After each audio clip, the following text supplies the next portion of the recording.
promovemos aí o nosso quarto dia da Semana de Acolhimento e Semana de Administração ou Gestão e Negócios do Unisantana, né?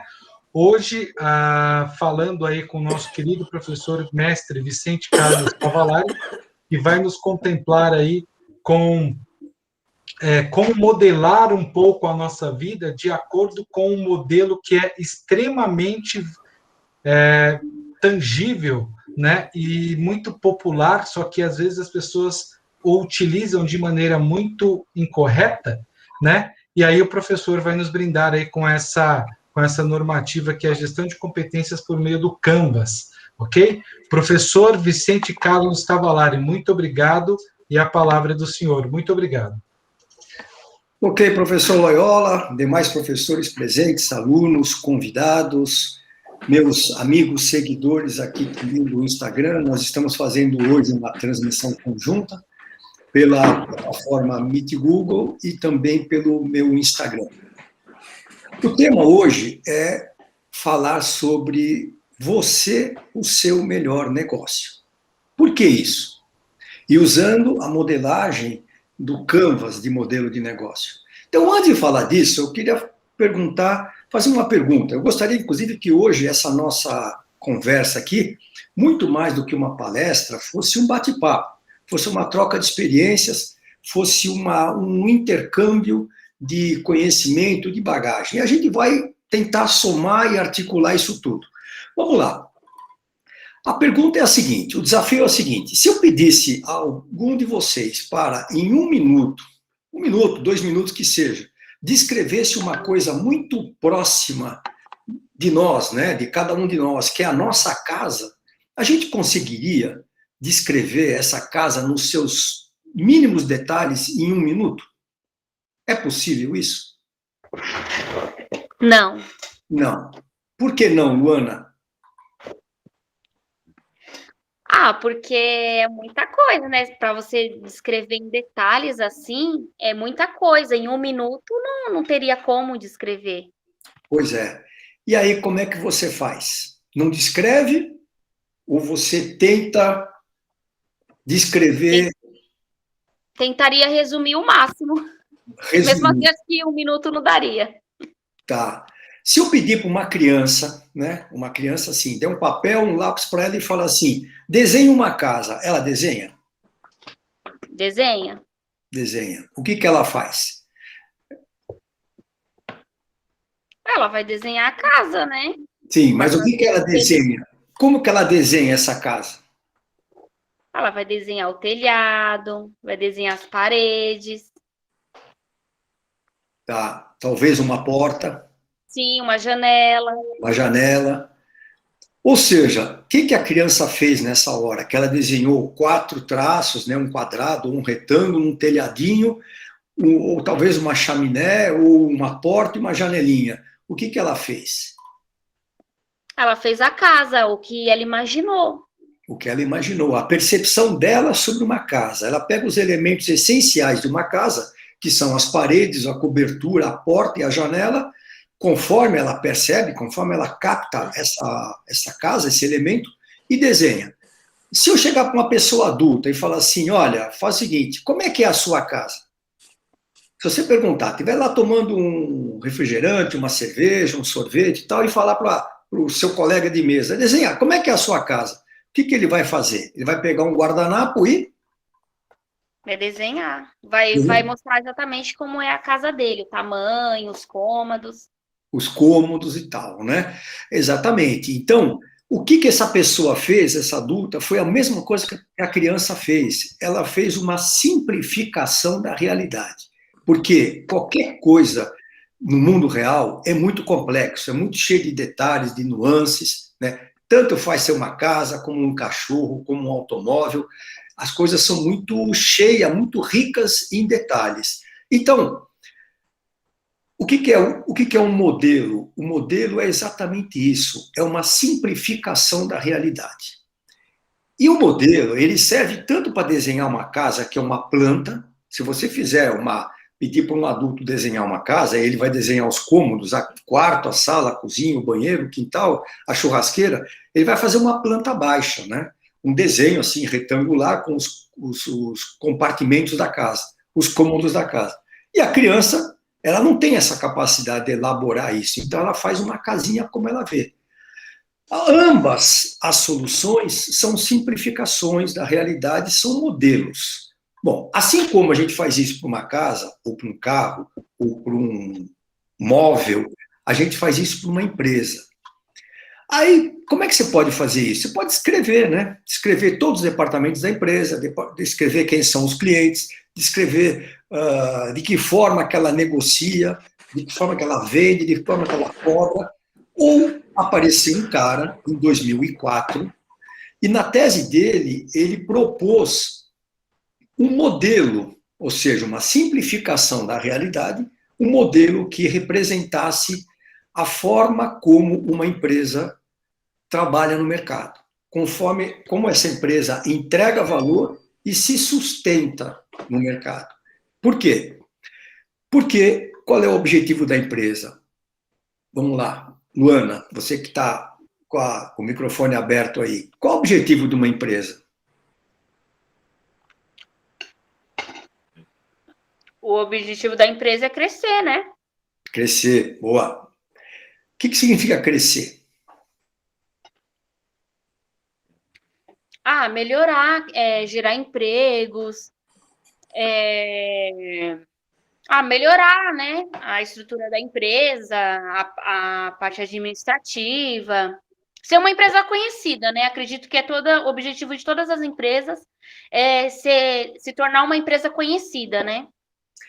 Na realidade, você falou um negócio bacana no início aí, que foi o crescer, né? Pouca gente fala isso. Quando você pergunta qual é o objetivo da empresa, é dar lucro. Só que tem empresa que não dá lucro, ou pelo menos não dá o lucro econômico, mas ela promove a melhoria do ambiente, da comunidade onde ela está inserida.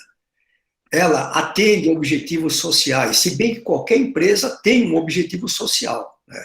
A empresa não visa só dar lucro econômico, ela visa gerar emprego, pagar impostos, desenvolver a comunidade onde ela está inserida, dar bem-estar para os seus trabalhadores, para os seus colaboradores, remunerar o investimento do acionista que botou dinheiro lá e espera receber isso de volta, atender de forma digna os seus clientes, os seus fornecedores, ou seja, atender o que se chama no jargão aí de stakeholders, né? Muito bem, mas eu trabalhei uma época na Odebrecht. A Odebrecht tem um tripé que fundamenta e que sustenta a tecnologia empresarial da Odebrecht, a tecnologia empresarial da Odebrecht, que é sobreviver, crescer e se perpetuar, né? É o TEL, Tecnologia Empresarial da Odebrecht.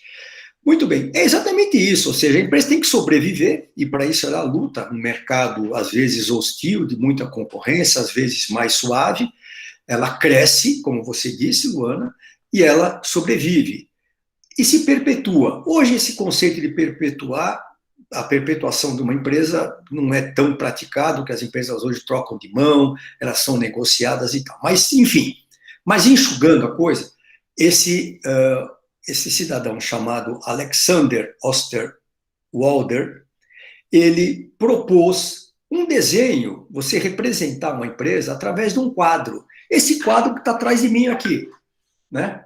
Nesse pôster aqui. Esse quadro, ele resume de uma forma muito sintética, né? Resumir tem que ser sintético, mas bem enxuta mesmo, numa folha de papel, como é que funciona a empresa. Isso que nós vamos falar aqui.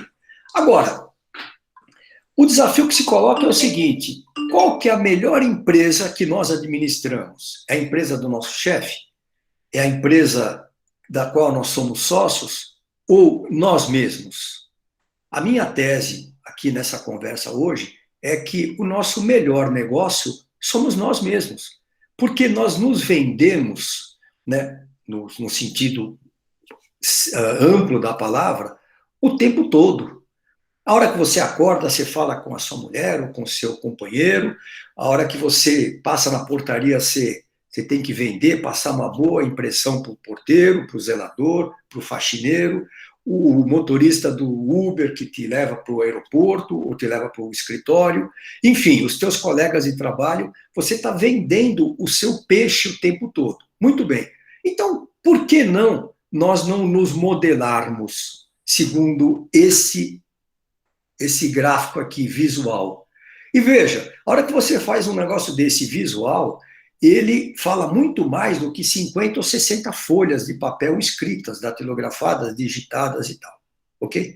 Então, o primeiro aspecto, esses quadros aqui, esses campos, cada um deles tem um nome. São 9 campos, né? Um deles é o segmento de cliente que nós vamos atuar, o outro é o canal com que nós nos comunicamos com nossos clientes, a forma como nós nos relacionamos com ele, qual é a nossa proposta de valor no centro, no coração do gráfico. Depois, do lado esquerdo, que é o lado interno da empresa, aqui nós temos os recursos que nós vamos utilizar, as atividades que nós vamos fazer, os nossos parceiros do negócio, e embaixo a parte financeira, que são os nossos custos e as nossas receitas. Muito bem, vamos começar, já que nós estamos falando de você, o seu melhor negócio, eu, meu melhor negócio, vamos falar o seguinte, bom, qual é o recurso que eu tenho para me vender? Primeira coisa é o seguinte, quem sou eu? Ou quem é você? Né? E o que você tem? Qual é a bagagem que você traz? Ou seja, o que você colocou na sua mochilinha, né, para chegar até o seu cliente, seja ele quem for, e para vender o seu peixe? Então, em primeiro lugar, quem é você? Você pode dividir em seus interesses, as suas habilidades e os seus traços de personalidade. Antes disso, para você construir um canvas igual esse aqui eu mandei fazer um pôster, né? Porque eu trabalho com isso nos trabalhos de consultoria. Mas você pode pegar tranquilamente em qualquer papelaria, pegar uma cartolina como essa, né? De 50 por 60 ou de 60 por 90, depende do tamanho que for a cartolina, você pegar post-it, né? Post-its coloridos, amarelo, verde, azul, cor-de-rosa, tal, uma fita crepe para grudar a cartolina na parede e fazer esse desenho aqui, e uma caneta, certo? Para escrever no post-it. Cada coisa que você se lembrar, que você relacionar referente aos pontos que nós vamos falar aqui, você vai marcar em um post-it apenas. Não posso marcar 2 no mesmo post-it? Não. Por quê? Porque a hora que você achar que uma coisa não é mais válida, você, em vez de riscar, você pega aquele post-it correspondente a ela e joga fora. Eu vou explicar o que estou falando. Então, vamos lá. Quais são os seus interesses? Os interesses da gente são aquelas coisas que nos movem, que nos fazem acordar de manhã e sair da cama, né? Então, esses interesses, eles podem ser, por exemplo, música, pode ser cinema, pode ser teatro, pode ser culinária. Poxa vida, mas espera aí, mas eu não fiz curso de chefe de cozinha. Por que eu tenho que entender de culinária? Aguenta aí. Calma aí. Você vai ver que isso aí lá na frente vai fechar. Mas eu gosto de futebol. Ótimo, marca lá no post-it. Meu interesse, futebol. Vai pegando aqui nesse campo chamado recursos principais, aqui onde eu estou batendo o dedo, e você vai escrever que teu interesse, futebol, culinária, música, teatro, conversar com pessoas, viajar. Ótimo, esquece. Faz um brainstorming, bota tudo para fora. Depois você vai fazer uma filtragem e vai separar os mais importantes. Mas coloca tudo num primeiro momento. Mas não cabe nesse tamanho aqui de cartolina. Puta, bota outra cartolina. Mas faz. Depois, segundo, quais são as suas habilidades? É o segundo grupo.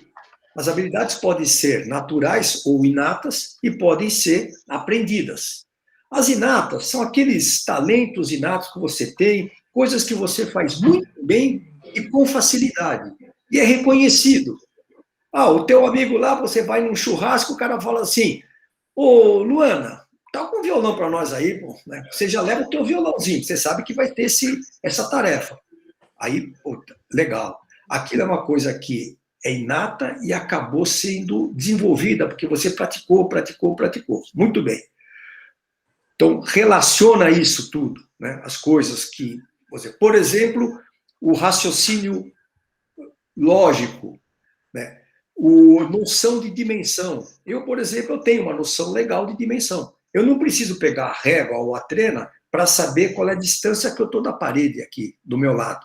Eu olho assim e falo, eu estou a 40 centímetros da parede. Se não for 40, é 39 ou 41, mas não foge disso. Mas isso é um talento que eu tenho natural. Aptidão mecânica. Você pega aquele cara que pega lá um relógio, desmonta, e melhor que isso, monta de novo, porque desmontar é fácil, é só soltar os parafusos. E para montar de novo? Se o cara tiver aptidão mecânica, ele faz isso tranquilamente.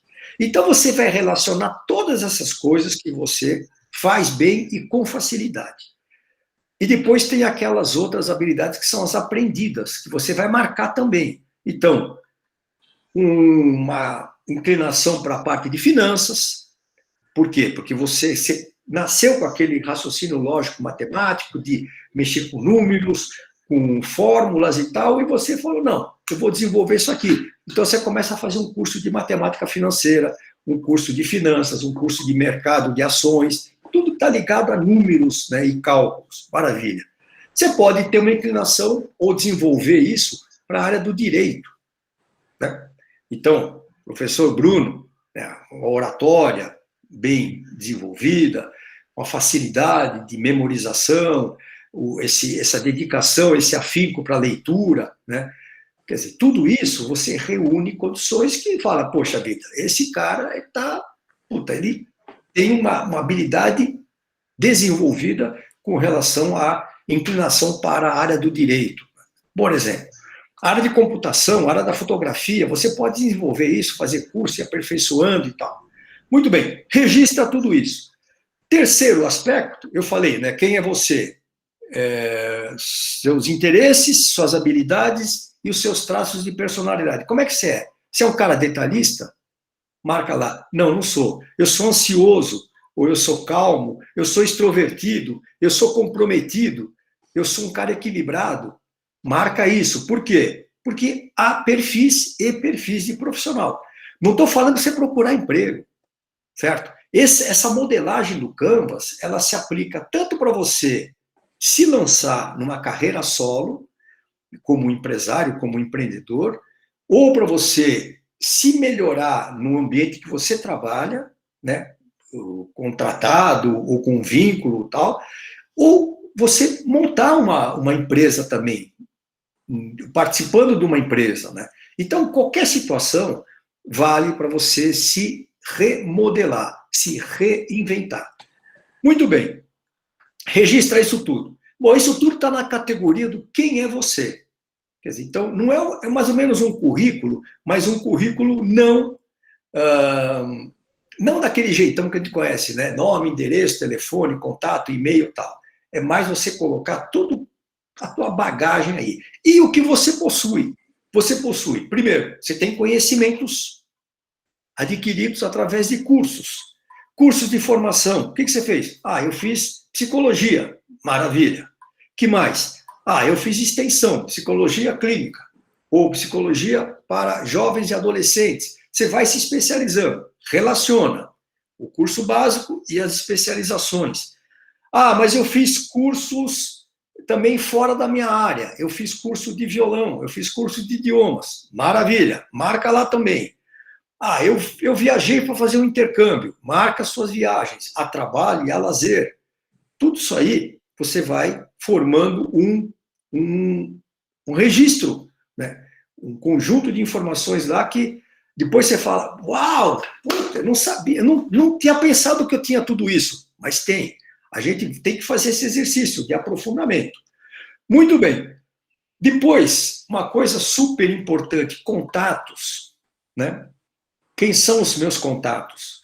Meus contatos são, sei lá, WhatsApp, colega de faculdade, colega de trabalho, O networking que você faz, você participa de uma entidade, eu sou dirigente, eu participo, sei lá, da associação de moradores, eu participo no trabalho na igreja, maravilha, eu participo do CONSEG, Conselho de Segurança Comunitário, vai marcando, vai listando.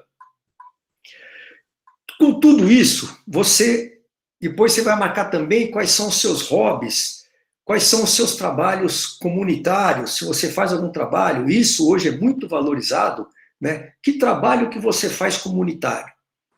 Você ajuda alguém, alguma instituição? Ah, poxa vida, eu vou lá numa casa de repouso de velhinhos no final de semana e eu fico ensinando lá, fazendo, sei lá, uma fisioterapia, um jogo, ou ensinando informática, os rudimentos da informática, está todo mundo hoje nas lives aí. Então, como é que ele usa um celular para falar com o filho, com a filha, está isolado por causa do distanciamento social? Maravilha. Então, vai lá, marca isso tudo. Depois, outros recursos que você tem. Por exemplo, você é um apicultor. Tá, cria abelha, né? Gosta de criar abelha, sei lá, muito bem, por causa do mel, por causa da própolis e tal. Maravilha. O apicultor tem uma roupa especial ou não? Ou ele vai assim de camiseta polo, calça jeans, um bonezinho no máximo? O que vocês acham? Vamos lá, galera. Vamos lá. Sim, ele tem que ter os equipamentos de segurança dele para poder atuar. Com certeza, muito bem. Equipamentos de proteção, né? Proteção para a pele, para o rosto, para tudo. Isso. Então, ele tem esse equipamento. Isso aí é um equipamento importante. O cara que ele tem o equipamento é um diferencial, porque custa caro isso, né? O cara que é mergulhador, ele tem uma roupa de neoprene, ele tem máscara, tem snorkel, às vezes ele tem até cilindro, ele tem as nadadeiras, tem o cinto de chumbo. Isso tudo custa caro, é um investimento. E é importante que ele tenha. Ele está oferecendo um serviço para alguém que precisa ter isso. Ah, mas tu estava conversando com uma pessoa, contratou um pintor. Aí o pintor chegou e falou assim, olha, o senhor precisa comprar a bandeja, o rolo e tal. Eu falei, pô, mas você não é pintor? Quer dizer, o mínimo que se espera é que um pintor residencial, né, não estou falando de pintor de industrial e tal, e residencial, ele tem uma bandejinha, tem um rolo, tem, sei lá, vários tipos de rolo em função do tipo de pintura que ele vai fazer, de textura e tal. Então, você precisa relacionar o que você tem. Outras coisas não tangíveis, né? Quer dizer, são coisas intangíveis. Claro, uma roupa, um computador de maior porte, mais parrudo, se você for trabalhar com processamento de imagens, você precisa ter um computador que não tem 1 mega, 2 mega de memória, ele tem que ser mais parrudo, tem que ter um HD de 5 tera, e aí vai. Agora, relaciona tudo que você tem, para vender o teu peixe melhor, cada vez melhor. Depois, tem coisas intangíveis, por exemplo, a minha experiência. Bom, eu tenho uma larga experiência em trabalho em plataforma de petróleo, offshore. Isso aí é uma vantagem competitiva enorme, né?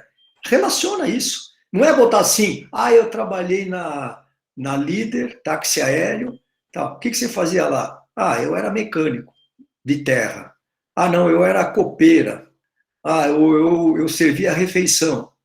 Não, então, detalha, valoriza o teu passe colocando a tua experiência em cada lugar que você trabalhou, né? Mesmo que você não esteja procurando emprego. Não é procurando emprego. Você está se reinventando. O que eu posso fazer com isso que eu tenho? Né? Bom, como é que é a sua reputação no meio?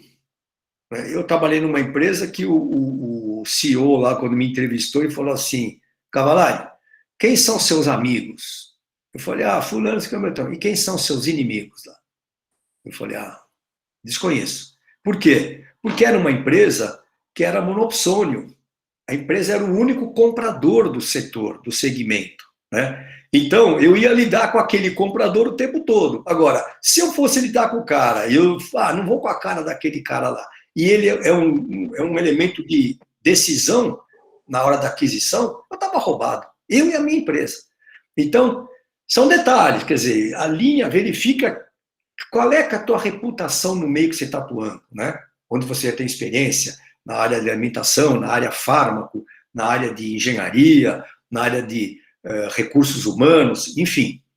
Depois, publicações que você tenha. Eu tenho uma publicação, mas não tem muito a ver com a minha profissão. Tem importância. Você tem uma contribuição? Legal.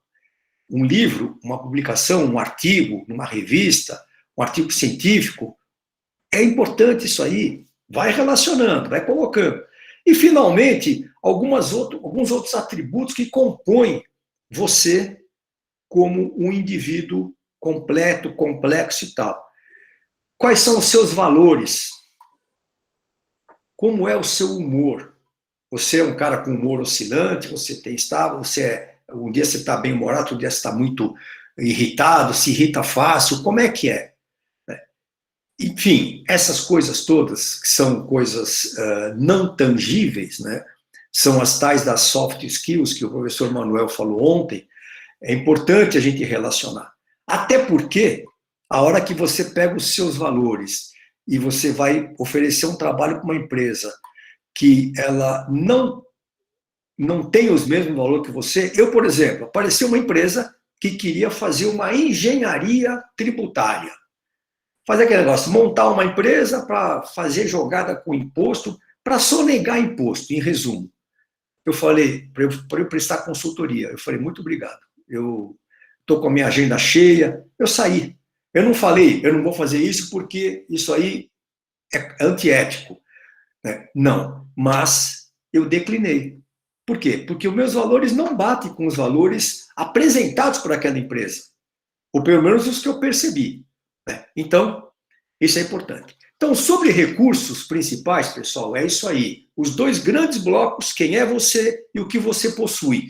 Com esse detalhamento todo. Ok? Bom, depois, alguma pergunta, algum comentário? Eu não estou vendo o chat aqui, tá? Até porque não é muito tranquilo você administrar tudo isso aqui. Beleza. Boa noite a todo mundo. O professor Flávio Simões também está aí. Obrigado pelo apoio, pelo incentivo. Vamos lá. O próximo tópico que nós vamos falar é sobre as atividades chaves. Atividades chaves é esse bloquinho aqui de cima, tá? Muito bem.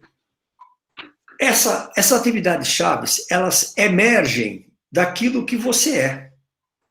Então, aquilo tudo que você falou, das suas habilidades, do seu conhecimento, dos seus cursos e tal, te gabaritam, te capacitam a você fazer algumas coisas, que são as atividades-chave. O que você faz e quem você ajuda. Ok? Então, essas atividades podem ser atividades físicas, né? Feitas com esforço físico, pode ser atividades mentais. Você pode chegar, por exemplo, você tem uma capacidade de aconselhamento diferenciada. Então, você é aquele ombro que o cara vem chorar na hora que ele tiver com um problema em casa, com a mulher, ou com o marido, ou com o filho, é aquele ombro amigo. Isso é muito importante. Quer dizer, isso aí é super valorizado, né? Algumas empresas não gostam muito, porque acham que você está roubando a atribuição do assistente social ou do RH e tal. Mas não importa, faça isso. É melhor fazer do que se omitir.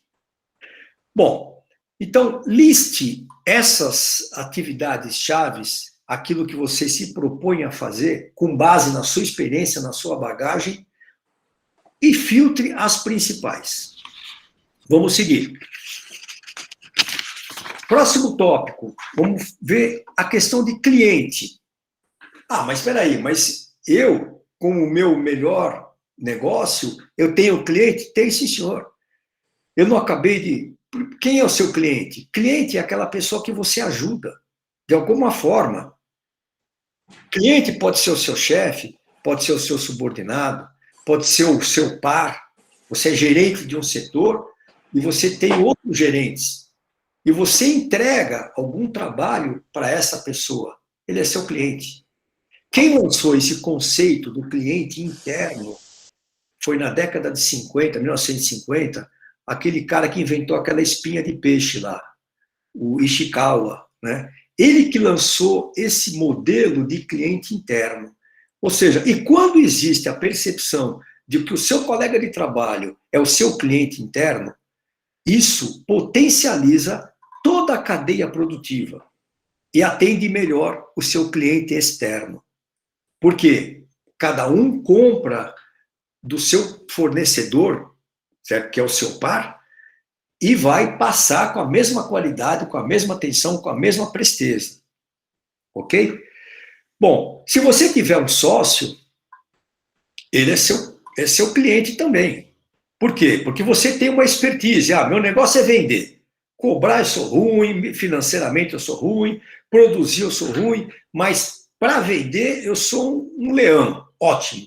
Então, você vai fazer a tua tarefa e você vai entregar isso para o seu sócio, para o seu parceiro de negócio ali.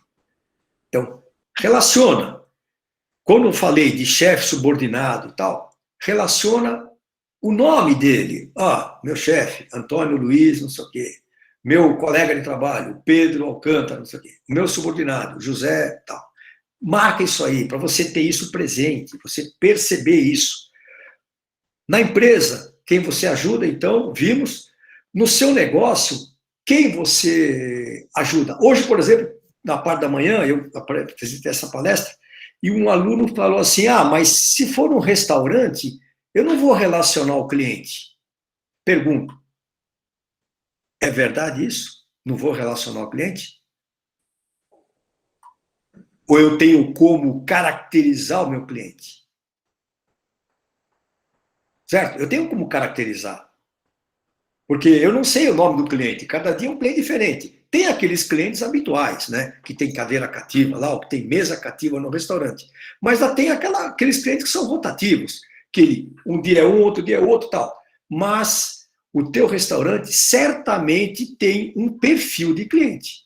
E esse perfil chama-se persona. É homem, é mulher, é criança, é idoso. Nós temos um aluno na faculdade, eu não sei se ele está aqui presente hoje, mas que a mãe dele tem um restaurante de comida kasher. Quem que é o cliente? Qual é o perfil do cliente? É o judeu ortodoxo, do Higienópolis. Então, veja, já definiu quem é um judeu ortodoxo, que geralmente é o de maior idade, de mais idade, que mora na região de Higienópolis, que é um reduto de judeus, e a comida, e que aprecia a comida kasher, que não é uma comida qualquer, é uma comida preparada segundo um certo ritual, alguns alimentos eles não ingerem e tal. Quer dizer, ele sabe quem é o cliente dele, ele define o cliente dele, ele traça um perfil bem próximo do real. Claro, não é 100%, não é 100%, mas é melhor você ter uma coisa 80% e não ter nada. Tá? Então, vamos lá, é possível sim. Se for uma hamburgueria, tá? Se for uma casa de shows, se for uma escola de idiomas, quer dizer, qualquer que seja o seu negócio, ou se você estivesse vendendo, você sabe quem é o seu cliente, porque você sabe o que você pode entregar. A sua comunidade, onde você mora, é seu cliente também. Porque você faz um trabalho lá. Você participa do CONSEG, do Conselho de Segurança Comunitário. O CONSEG, ele cuida, em princípio, da tese de uma certa região, da segurança de uma certa região. Então, ele reúne as autoridades de trânsito, autoridades da prefeitura, o pessoal da segurança, o pessoal da saúde, o pessoal da educação, todos eles num fórum chamado CONSEG, Conselho de Segurança Comunitário. Então, são do seu bairro, da sua região. É importante. Muito bem. Então, o cliente, qual que é a dica aqui? Mesma coisa, naquele bloco lá, né? Aqui à direita, esse maior cliente, você vai pegar o post-it e vai marcar o nome dos clientes na empresa que você trabalha, ou o nome, ou o tipo do cliente vai caracterizar o cliente com o qual você quer interagir no seu negócio. Beleza? Ô, pessoal, não estou vendo ninguém perguntar nada, ou está entendendo tudo, ou não está entendendo nada. Uma coisa ou outra. Professor Bruno, Eu sei que o senhor está na primeira categoria, que está entendendo. O brilhantismo está de tal sorte que não permite fazer nenhuma interpelação, não permite absolutamente nada. Continue, por favor. Muito obrigado, professor. Vamos lá. Próxima, e a questão talvez central e mais controvertida do Canvas, que é a proposta de valor, que está aqui no meio. É esse campo aqui do meio, central. Qual que é a sua proposta de valor? Primeira coisa, o que proposta de valor não é? Proposta de valor não é atividade-chave. Ah, não, porque eu faço uma macarronada. Pois é, e daí? Isso não é proposta de valor. Vamos supor que tem aquele italiano, como o professor Bruno, como eu, que temos cidadania italiana, né? A gente curte uma macarronada assim, al pesto, e a gente vai comer. O pesto é aquele, né? O alho, nozes e o manjericão. Eu estou falando porque eu tenho um manjericão aqui do lado enorme, aqui na sacada, minha vizinha aqui. E hoje eu fiz a poda dele, então eu estou ainda com o aroma, o perfume dele na memória. Mas você vai comer um macarrão e tem um restaurante que faz um macarrão ao pesto sensacional. Qual que é a proposta de valor do cara? Não é servir um macarrão. Ele é evocar, certo? Algum sentimento, alguma memória afetiva, alguma recordação que eu tenho porque a minha mãe fazia, porque a minha avó fazia, ou porque quando eu fui à Itália eu comi e tal. Quer dizer, essa é a proposta de valor. Você, num caso desse, é você evocar, você provocar, né, sensações. Por exemplo, você vai levar o seu carro para trocar o óleo numa dessas empresas de troca de óleo, Rei do Óleo. Você chega lá, qual é a proposta de valor do Rei do Óleo? É trocar o óleo, o ato físico de trocar o óleo do seu carro? Vocês acham que é isso? Aloysio, boa noite, obrigado pela presença aí. Vocês acham que é isso? Luana, você que... Eu acredito que não, mas também não sei o que é. Vamos lá, Lúcio. Você vai pegar sua família, mulher, filhos, tal, e fala, vou fazer uma viagem para a Serra Gaúcha. Lá, Canela, São Francisco de Assis, Gramado, Caxias e tal. 900 quilômetros de São Paulo. Aí você pega o carro, pega a estrada aí, a BR-116, e chega ali na região de registro, o carro acende a luzinha e apaga o motor. Aí você, pelo amor de Deus. E agora, José? Vai ligar para o seguro, aquele negócio todo, mas já cortou o barato da viagem, né? Agora, você vai ver, o óleo venceu, o óleo está baixo, não lubrificou, travou o motor, fundiu o motor. Ótimo. A hora que você vai trocar o óleo no Rei do Óleo, ou trocar pastilha de freio, você está comprando tranquilidade. A proposta de valor é tranquilidade, é segurança. Você vai chegar no Rei do Óleo, o cara vai falar assim, ô, seu Lúcio, qual foi a última vez que o senhor trocou o filtro do óleo? Ah, já faz bem uns 2 anos. Viu? O senhor anda muito? Ah, roda uns 1.500, 2.000 quilômetros por mês. Oh, você tá louco, meu. O filtro de óleo tem que trocar com 15 mil, com 10 mil. Isso aqui já está com mais de 30 mil, deve estar tudo entupido. Então vai entupir as galerias, vai dar um maior fuzuê no motor. Ah, e o ar-condicionado? Só trocou o filtro do ar-condicionado, da cabine? Não, tem que trocar? Claro que tem. Ainda mais agora, com esse negócio de doença respiratória, é mandatório isso, tem que trocar e acabou. Ou seja, o cara está te vendendo tranquilidade, segurança, conforto. Quer dizer, isso é uma proposta de valor. Ótimo. Bem Olha, claro. por exemplo, Valeu. Aqui está desenhado um projeto meu que está sendo gestado, né? Um programa, não é um projeto, é um programa de orientação profissional. Para quem? Para aquele garoto, para aquela garota que está escolhendo o curso que ela vai fazer. Se ela vai fazer de humanas, de exatas, dentro das exatas, o que ela vai seguir, tal. Por que ela está preocupada com isso? Porque daqui a 5 anos, provavelmente, aquela profissão que ela pensa em seguir, talvez não exista mais. Então, olha o drama, o dilema que um jovem adolescente tem ao ter que escolher um curso superior. Ou seja, in fine, né, daqui a tantos anos, uma carreira profissional, com a qual ele vai conviver 50 anos, 60 anos. Ele e os pais dele, e os tios, os avós. Eu sempre que eu passei com isso com meus filhos, estou passando agora com os meus netos, quer dizer, a gente tem esse drama. Puta, será? A gente ouve falar tanto que vai extinguir não sei quantos milhões de cargos, profissões, mas vai criar outras. Então, por que a gente já não faz essa outra que vai criar? Porque a gente não sabe qual que é. Então, é uma angústia tremenda. Então, a hora que você... a minha proposta de valor é exatamente, está escrito lá, dar clareza para a tomada de decisão. Outra, diminuir a ansiedade, acalmar, evitar perda de tempo e dinheiro, porque a hora que o cara entra no curso, já teve aluno meu no Santana, no 4º ano de engenharia, falou, professor, na boa, cara, não é isso que eu queria. Quanto tempo e quanto dinheiro essa pessoa e a família dele perderam? Se é um curso de medicina, ou de odontologia, ou de fisioterapia, então nem se fala, né? Então, proposta de valor é isso. Não é atividade, mas é que tipo de sensação você provoca na pessoa, que tipo de sentimento, de alívio, né? Ok? De conforto, de clareza. Beleza?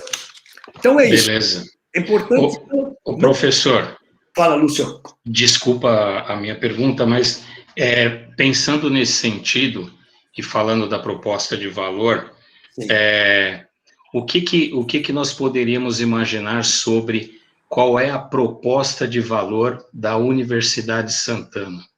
Eu vou te perguntar, estou perguntando isso já com uma percepção minha, enfim, nós nos conhecemos pessoalmente, né, porque eu já sou antiga e consegui retornar agora, mas tive o prazer de conhecer outros professores que estão aqui na sala, enfim. Mas nessa minha caminhada, eu, por exemplo, apesar de já ter os meus 50 anos de idade, eu, por exemplo, não conhecia o que era o estágio que eu tive o prazer de conhecer aqui com o professor Bruno, né? E eu tenho uma percepção que o estágio supervisionado deveria ter como base uma das propostas de valor da universidade, porque é incrível como você consegue abrir seu leque, mesmo no meu caso, depois de já ter uma experiência grande, entendeu? Então, eu faço esse comentário já deixando aí para vocês, enfim, para todos os professores, profissionais aí da mais alta qualidade, uma avaliação nesse sentido, porque o que esse estágio do professor contribuiu com a minha caminhada e está contribuindo, fez abrir minha mente, eu empreitei, né, então eu estou aí trabalhando como um prestador de serviço e tudo mais, e é de fundamental importância, e eu acredito de verdade que esse estágio deveria, eu não sei, obviamente não conheço tecnicamente quais são os detalhes para se colocar um estágio num nível universitário, mas para mim ele tinha que estar um dos primeiros da fila, e aproveito aqui para fazer um agradecimento em público aí para o professor Bruno e para todos os outros professores que eu tive a grata surpresa de conhecer, como o professor Madalena, o Ivo, o Loyola, que me deu um apoio sensacional, professor Flávio, enfim, me desculpe me estender, mas eu queria deixar isso para que vocês de fato pudessem avaliar, porque esse estágio ele é fundamental. Professor Bruno, só quer responder ou... Não tenho o que responder, só tenho que agradecer aí a generosidade do Lúcio, só mais nada. A gente faz a obrigação. O estágio é alguma coisa individualizado, né? Lamento, aproveitando, que a faculdade não entende isso, aliás, nunca entendeu isso, né? O estágio é uma matéria que coloca o aluno que vem depois de todos os outros professores já dentro de uma nova forma de vida, de conhecimento, para poder fazer para ele aquilo que o arremate e colocar exatamente naquilo que o aluno precisa. Mas, lamentavelmente, poucos são aqueles que têm nas mãos a coordenação, a reitoria, que vê o estágio nosso desta forma. Acabando de receber agora também aqui um comunicado para me comunicar os dias de trabalho que eu vou trabalhar na faculdade. Ué, eu que tenho que comunicar? Mas isso não é do professor Loyola. Então, eu agradeço, viu, Lúcio? Muito obrigado. E você sabe que pode contar comigo, não só, eu digo sala de aula, né? Não só na sala de aula, mas como através dos contatos que você tem. Não a você, isso é extensivo a todos os outros alunos que a gente sempre fez. Então, o nosso estágio sempre foi muito, muito bem realizado. Né? Professor Flávio, na área de contabilidade, quando nós tínhamos aí 14 mil alunos, né? Professor Ivo, professor Benjamin, que não está mais com a gente, era um grupo que trabalhava, evidentemente, para poder lapidar, depois de 7 ou 8 semestres, geralmente 6 semestres, que o aluno já vinha, né, preparado. E hoje continua vindo os alunos preparados para nós que fazemos o final de tudo isso. E com muita honra, com muito orgulho, muita satisfação. Todo mundo sabe que eu sou viciado no estágio, né? Eu adoro estágio. Lamentavelmente, estou começando a perder o gosto de poder fazer aquilo que habitualmente. Lúcio, muito obrigado, viu? Faz parte, professor. Agora, obrigado, professor, pela participação. Que nada, é um prazer tê-lo aqui. E a sua manifestação é muito construtiva, como sempre. Agora, eu quero dizer o seguinte, Lúcio, respondendo a sua pergunta, exatamente, o estágio ele faz parte da proposta de valor da faculdade, ainda que com essas ressalvas que o professor Bruno fez, mas eu diria, se eu tivesse que sintetizar qual que é a proposta de valor de uma faculdade, é formar cidadãos. Né? Quer dizer, ela tem que formar cidadãos plenos, íntegros, completos, ou seja, que ele seja tecnicamente, moralmente, eticamente, em todos os aspectos ele tem que estar fechado. Não é só dar a formação técnica, mesmo porque isso, se você for no Dr. Google, você consegue muita coisa. Se não 100%, você consegue uma boa parte. Mas vamos seguir que o tempo aí está conspirando contra nós. Próximo tópico, meus amigos, canais. Aqui embaixo, canais. Ou seja, como que você entrega a sua proposta de valor? Você tem uma proposta de valor que nós discutimos agora, que é aquilo que encanta, que faz a diferença para o seu cliente. Como é que você entrega? E como os seus clientes chegam até você? Né? É isso aí, clientes. Essa era a declaração de missão da Unisantana. Maravilha. Muito bem. Então, como o cliente chega?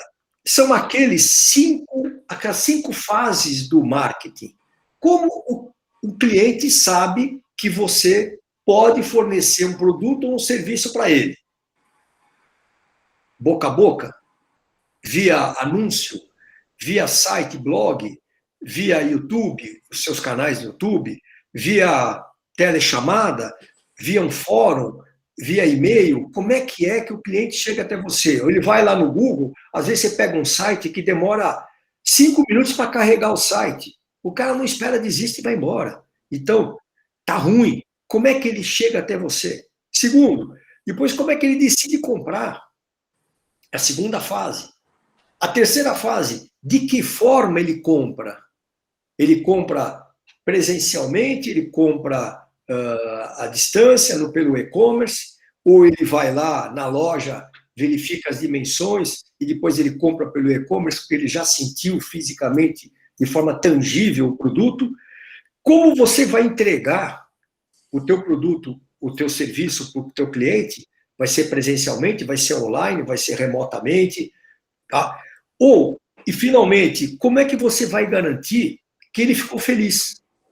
Então, são as 5 fases, né? Como ele chega até você, como ele decide comprar, como ele compra, como você entrega e como ele se manifesta a satisfação dele, através de uma pesquisa de satisfação, pode ser?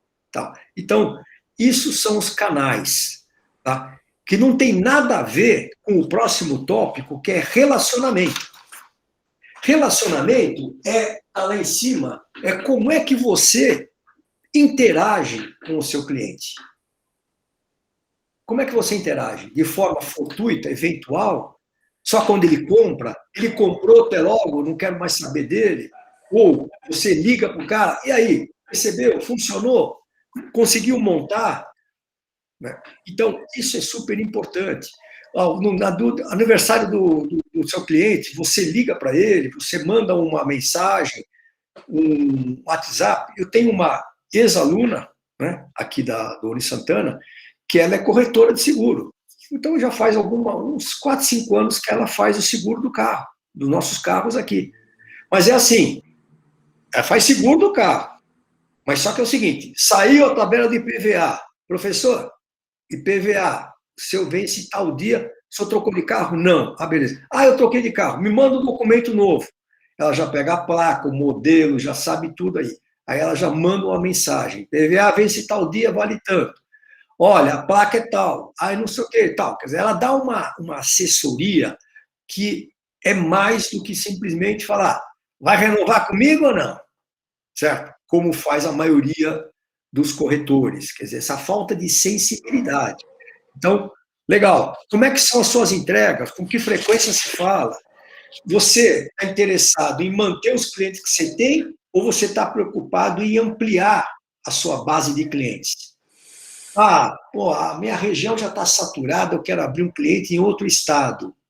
Legal. Você tem que ter um plano para isso. Não é assim, eu vou abrir um cliente lá no Paraná. Espera aí. Ou no Nordeste. Mas a cultura regional afeta o mercado. Será que você manja disso? Vou internacionalizar a empresa, eu vou vender para o Chile e para a Argentina, são nossos vizinhos aqui do Mercosul. Legal. E você sabe qual é a legislação lá? Você sabe quais são os costumes? Você sabe como você vai fazer a divulgação, a propaganda? Tem palavras nossas que lá são palavrão, né? E vice-versa. Então, essa preocupação de como é que você vai se relacionar. Marca tudo. Marca. Como é que você se relaciona, como é que ele chega, como é que ele compra e tal. Né? Cada um desses tópicos dá para você discorrer aí uma noite inteira, mas eu queria fazer um apanhado geral. Próximo tópico, principais parceiros. Tem aquele dito popular, né? Sozinho você vai mais rápido e junto você vai mais longe. Isso é verdade, pura verdade. Hoje, mais do que nunca, ninguém domina tudo. Ninguém sabe tudo. Né? Nós conversamos isso na última live, sobre aquela questão lá, na segunda-feira, lá com a engenharia, a questão do generalista ou do especialista, o que prevalece. Né? Eu até tive um debate depois com a professora Elizabeth. Na minha visão, é o especialista, é o generalista, mas que ele tenha uma expertise, um aprofundamento numa área. E essa área serve de base, serve de pivô para as outras áreas. Mas ele tem que ser bom em uma coisa e depois irradiar para as outras coisas, ter essa visão global. Mas, então, parceiros, eles dão conselhos para a gente. Parceiros nos motivam, a hora que a gente está meio caído. Não, cara, esse mercado vai virar. Eu tenho informação tal, tal. Eles dão essas dicas. Tem que estar ligado. Oferecem recursos. Empresas concorrentes não são inimigas. Né? O brasileiro tem essa... Quer dizer, não é só brasileiro, né? Tem um presidente aí que encerrou o mandato recentemente, também acha que concorrente é inimigo, né? Em vez de ele melhorar, ele joga a pedra no vizinho. Mas vamos lá. O parceiro, ele mostra coisas que a gente não está vendo, certo? Quem são os parceiros? Colegas de trabalho, lista. Os bons, os mais ou menos, os ruins. Tem importância, lista todo mundo. Os seus mentores, coaches, todo CEO de grande empresa tem um coach. Você acha que o cara tem que tomar uma decisão lá, por exemplo, o CEO da Embraer. A Embraer resolveu mandar embora não sei quantos funcionários agora recentemente. Essa decisão não é tomada por uma única pessoa, né? Monocrática, né? Como se fala lá no jargão aí do juridiquês. Não é monocrática. O cara vai ouvir, nem que seja o psicanalista dele, vai ouvir alguém, falar, né? Alguém vai dar para ele alguma dica, não dá, manda embora, não manda embora, mas vai fazer perguntas para ele que levam ele a responder, né? Parentes e amigos, a gente fala assim, né, o parente só dá palpite fora. Às vezes não, né? Empresas ou profissionais, é comum também você fazer um lançamento, um produto. Mesmo esse meu projeto aqui, eu já conversei com umas tantas pessoas, que inclusive fazem a mesma coisa que eu faço. Não tem importância. Ah, mas ele vai copiar o teu projeto. Será? Quanto tempo eu já estou maturando isso está fermentando na minha cabeça? Posso adiantar para vocês, já faz alguns anos. Quando eu me aposentei em 2017, no Ministério Público, eu já tinha em mente um projeto desse aqui. Razão porque, inclusive, eu antecipei minha aposentadoria, para dar início a esse negócio. Além de tocar atividade docente e outras coisas, né? Mas então você vê, já conversei com muita gente que tem o que acrescentar e gente que não tem nada para acrescentar, mas não tem importância. É legal, às vezes, algum cara que não manja nada, porque ele dá um palpite descompromissado. Ele não tem nenhuma responsabilidade. Se ele falar besteira, tá tudo bem. Beleza? Sigamos. Agora vamos na parte do din-din, né? Custos e fonte de receita. Custo. Quando a gente fala em custo, agora estou terminando aqui. Quando a gente fala em custo, não estamos falando em custo pecuniário, em dinheiro, né? Porque existem custos que são tangíveis e tem custos que são intangíveis. Tangíveis, uma formação. Puta, eu vou ter que me formar, eu vou começar a negociar com a China. Pô, eu vou aprender mandarim. Não para falar, para escrever, mas pelo menos para entender, né? Para não ficar muito por fora na negociação. Custa. Eu vou ter que me especializar numa área específica, de comida vegana. Eu não manjo muito, eu tenho que me especializar, tenho que estudar. Gastos com treinamento, assinatura de revista, enfim, deslocamento, viagem, tudo isso. Você vai marcando. Tudo o que você precisa para você entregar aquela sua proposta de valor.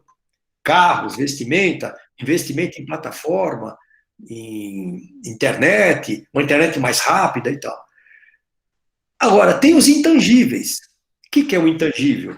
Intangível é aquilo que você não toca, não percebe nos 5 sentidos, né?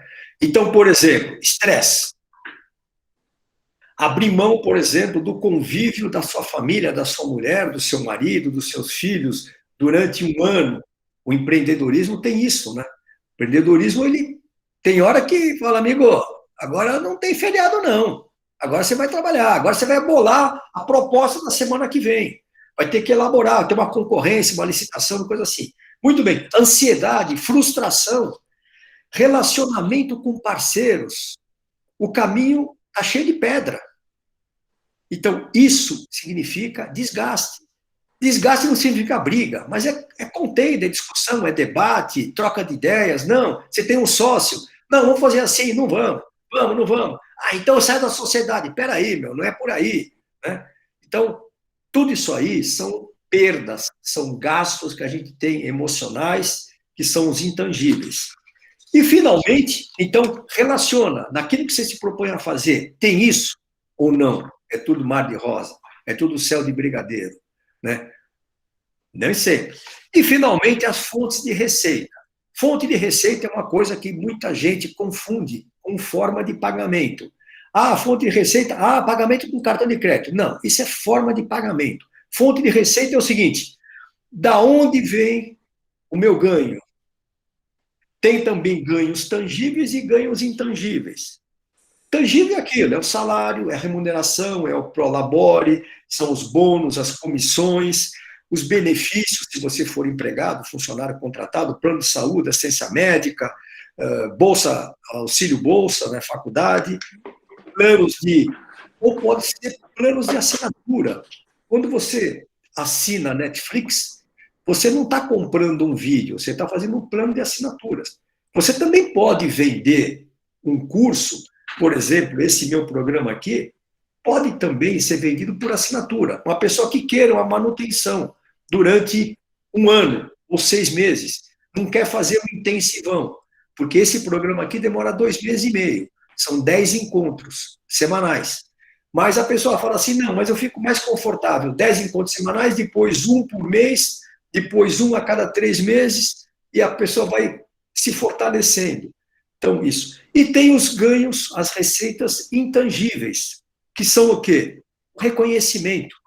Por exemplo, isso que o Lúcio fez aqui, essa menção que ela fez a nós, professores, com especial menção do professor Júlio, coordena o estágio, quer dizer, isso não tem preço, amigo. Tá certo? Isso aí, professor Bruno, hoje não vai nem dormir essa noite. Não é verdade, professor? Com certeza. Eu não dormiria, porque, pô, é uma coisa que é muito legal, e a gente ouvir isso vindo de aluno. É você ser convidado para ser paraninfo, para ser professor homenageado, né?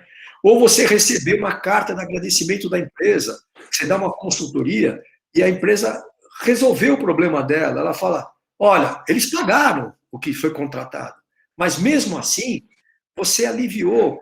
Quantos problemas você evitou que acontecessem porque você propôs uma solução boa? Às vezes a solução é um acordo, né, numa demanda judicial. Às vezes a solução é uma construção, é uma coisa na engenharia. Enfim, e uma coisa também intangível é a contribuição social. O que eu estou fazendo para a minha comunidade? Puxa vida, né? Você vai ganhar lá uma medalhinha ou um título de cidadão paulistano, né? Se bem que isso foi um pouco desvirtuado, mas tudo bem. Mas tem o seu valor, você é reconhecido no bairro como amigo do bairro de Santana, né? Professor Placucci, recentemente falecido, quer dizer, quantas homenagens ele recebeu da comunidade, né, na Zona Norte, porque ele fez trabalhos sensacionais, muito bons aqui na região. Então, meus amigos, resumindo a ópera, são esses 9 campos que eu gostaria de mostrar que não precisa ser uma empresa, pode ser uma pessoa física, um profissional que está querendo se relançar no mercado, ou fazer uma autoavaliação. Poxa vida, será que eu tenho? Porque é muito comum assim, o cara se forma e imprime 1000 currículos e sai pegando uma rua e colocando nas caixas postais. Outro dia eu estava no supermercado Pão de Açúcar, aí chegou um garoto assim e falou assim, olha, eu queria entregar meu currículo. A moça falou, pode deixar aqui, deixa comigo aqui. Ele entregou, a moça pegou e jogou no lixo, na hora. Tá certo que não justifica a falta de respeito dela. Mas, aí eu falei para ela, deixa eu ver aqui que o cara tá... O que ele está se oferecendo para fazer o quê? Não estava oferecendo nada, ele estava falando que ele tinha experiência, foi ajudante, ele trabalhou como estoquista, numa transportadora, para carregar caminhão e tal. Quer dizer, ele tem habilidades. Por exemplo, um cara que carrega caminhão, descarrega caminhão, ele tem algumas habilidades que são interessantes e importantes num supermercado. Abastecimento das gôndolas, né? Ou arrumar o estoque, tudo. Agora, alguém precisa dizer para esse rapaz, naquele caso era um rapaz, não podia ser uma moça também, que ela tem potencial, assim, que ela nem sabe que ela tem. Eu tive uma cliente minha que ela trabalhou 10 anos numa empresa e ela começou novinha, foi subindo, chegou a chefe, a gerente. Só que aí ela começou a ganhar muito. A empresa mandou ela embora. O que eu faço? Não sei o que, tal. Eu falei, me traz um currículo seu, escrito por você. Isso já faz alguns anos. Aí ela trouxe o currículo. Eu falei, bom, mas e aí? Eu trabalhava com finanças. É? O que você fazia? Eu era tesouraria, eu era chefe da tesouraria. Todo o pagamento da empresa, que era em dinheiro, era uma empresa de ônibus, ela passava por ela, no final do dia, contava o dinheiro e tudo. Quanto que é esse dinheiro? Dá uns 80 mil por dia. Falei, acho que era isso, 80 mil? Era. Bom, eu sei que eu fiz a conta, eu falei, filha, você está mexendo com... O número não era 80 mil, mas dava mais ou menos 80 milhões por ano. Porra, você é a total confiança do dono da empresa. Você podia pegar um pouquinho e botar no teu bolso. Você é ética pra caramba. Quantas pessoas trabalham com você? 10. Onde é que está escrito isso no teu currículo? Que você chefiou uma equipe de 10 pessoas. Não é eu sozinho, é você com 10 pessoas. Então, pessoal, resumindo, a gente pode pegar com isso aqui, com o Canvas, e fazer um tremendo currículo da gente, né? Mas o currículo não para você botar, o currículo para você saber do que você é capaz, né? Do que você tem potencial. Isso vale muito, muito mesmo. Era isso aí, professor Loyola, desculpe aí ter me alongado aí esses 10 minutos a mais. Passo a palavra, se alguém tiver alguma coisa para perguntar, me coloca à disposição, se eu souber responder. Se eu não souber, eu prometo que vou buscar a resposta. Professor Cavallari, deixa eu só tirar aqui. Ilustre Cavallari. Obrigada, professor, pela palestra. Muito bom, mestre. Ô, Edson. Um abraço, hein? Obrigado, hein? Ok.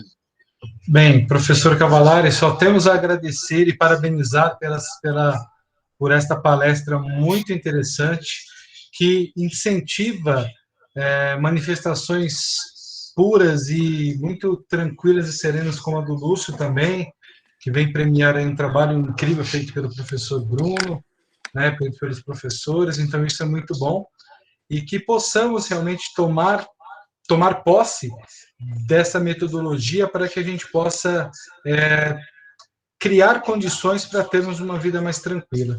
Parabéns mais uma vez, muito obrigado, e abro aí a considerações dos nossos colegas, professores e alunos. Maravilha. Eu estou vendo algumas manifestações no chat aqui. Muito obrigado a professores, alunos, convidados. Eu convidei um pessoal do meu relacionamento aí para participar. Legal, parte estão no Instagram, parte estão aqui no Meet Google. É sempre bom encontrá-los. Diga lá, alguém quiser fazer alguma pergunta, alguma consideração? É pela ordem.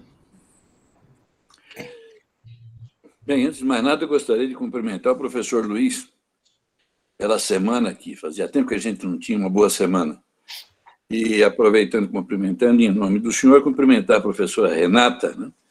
O professor Edinson e o professor Cavallari. Não posso cumprimentar porque ontem não tive possibilidade de poder assistir a palestra. Então, cumprimentando a todos os senhores, estamos cumprimentando também a nossa instituição. E a você, ô cidadãozinho Cavallari, a hora que você tirar esse rabo de gato, de cavalo que você tem aí na sua vasta cabeleira, eu quero te dar um abraço, porque você é o cara, rapaz. Você diz que eu que sou o cara, mas é mentira sua. Você é o cara. Parabéns, Cavallari. Obrigado, professor Bruno. Parabéns. Obrigado. Cavallari, quero agradecer a oportunidade de estar participando dessa sua palestra. Foi muito boa, vai muito de encontro, inclusive, com as disciplinas que a gente vem, né, ministrando aí ao longo do tempo, com nossos queridos alunos aí, né? Muito bom, parabéns, né? Agradeço aí também ao professor Loyola, né, de ter bolado essa semana de acolhimento aí dos nossos alunos aí, com esse tipo de palestra, que é aquilo que agrega, né? Agrega valor para todo mundo, né? Não só aos alunos, mas também para nós, professores, que conseguimos, né, aplicar isso até nas nossas aulas também. Muito obrigado. Obrigado, Ivo. João Ivo. Muito bem. Mais alguém teria algo a compartilhar? Professor Madalena? Madalena já se sentiu prestigiado pelo comentário do Bruno aí, cabelão de Madalena. Eu estava até pensando em fechar a câmera para ele não ver minha vasta cabeleira aqui, entendeu? Não, mas pode mostrar, não tem problema. Ele é gente boa. Você está bonitão, rapaz. Você está bonitão. Agradeço. Nem tanto, mestre, nem tanto. Né? Parabenizar pela semana, né? A palestra de terça-feira foi de terça, não. De quarta, de ontem foi a que eu perdi, mas eu já vi que o cliente pediu lá o link, né, professor Loyola? O senhor já disponibilizou o link, eu vou assistir essa palestra. Ontem eu tive um compromisso, não pude assistir, coincidiu o horário, tinha um outro trabalho. E parabenizar pela semana E a todos que, de segunda a terça, né, e a de hoje, que foram palestras excelentes, né? Todas muito importantes, muito oportunas, né, para o nosso momento. Parabenizar a todos. O professor Loyola pela coordenação, administrar todas essas palestras, os palestrantes, né, todos, que fizeram excelentes, escolheram bem os temas, e estou contente de ter participado, e acho que os alunos também se sentiram muito bem, gostaram muito dessas palestras. Parabéns a todos. Obrigado, professor Madalena. Muito obrigado mesmo. Queridos alunos, eu compartilhei com vocês aí no chat o link das atividades complementares e também o link da presença. Lembrando que amanhã haverá uma atividade institucional na qual, no decorrer do dia, encaminharei informações pelo WhatsApp, tá bom? Mais uma vez, muito obrigado a todos. Obrigada, professores. Excelente conteúdo. Muito obrigada. Boa noite. Obrigado, professor Luiz, professor